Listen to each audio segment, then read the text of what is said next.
Hi, did you know that in Excel or in Word you could highlight non-adjacent text if you wanted to format it or delete information?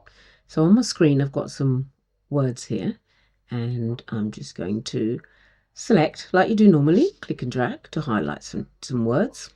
So I'll do that. And then I want to highlight some other words. I don't want to select all of them, so I'm going to hold my control key down and I'm going to drag over here. You can see that it's not only selected these text here, but it's also selected here. And I could continue doing that, but remember to hold down your control key as you select the rest of text. So I'm going to go for words, oops, just that there.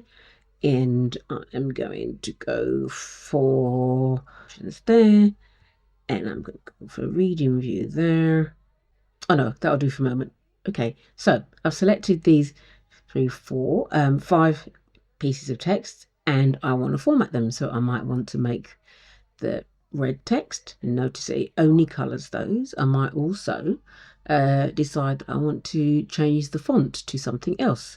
So I might want them to be Algerian, for example. Then I might want to put some bold on it. But notice that it only affects the text that I've selected. And all you had to do was click and drag the first piece of text and then hold your control key down on your keyboard and then click and drag over the next piece of text. Voila. Now, in Excel, similarly, should I say, you can do the same as we just did in Word. So, for example, if I wanted to select a particular name, so I'd want to select John Carpenter here. So I've selected that cell. And I wanted to select, I've got sales rep name, I might want to choose the month. So what I need to do is hold the control key and select the month. And you notice it hasn't selected the date because I didn't select that. And then I want to select gloves, and then I want to select the year, and I want to select the amount. And notice that each time that I select the next cell, it makes the previous cell grey, so that the last cell that I selected looks as if it hasn't been selected, but it is, because you can see the thick black line around it here. So what I could do here, as similarly as in Word, I could choose a font color. So let's choose something that stands out. Oh, let's choose orange. It's quite bright.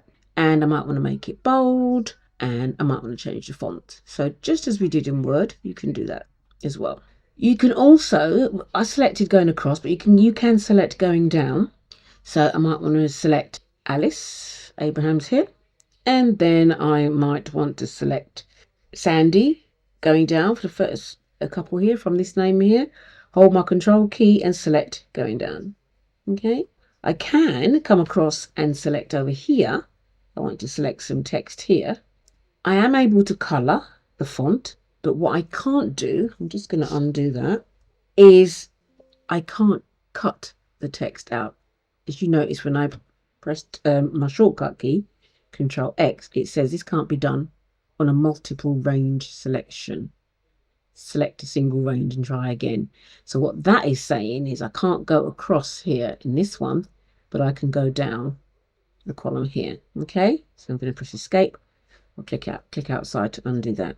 I hope that made sense. Okay, give it a go yourself and let me know how you get on.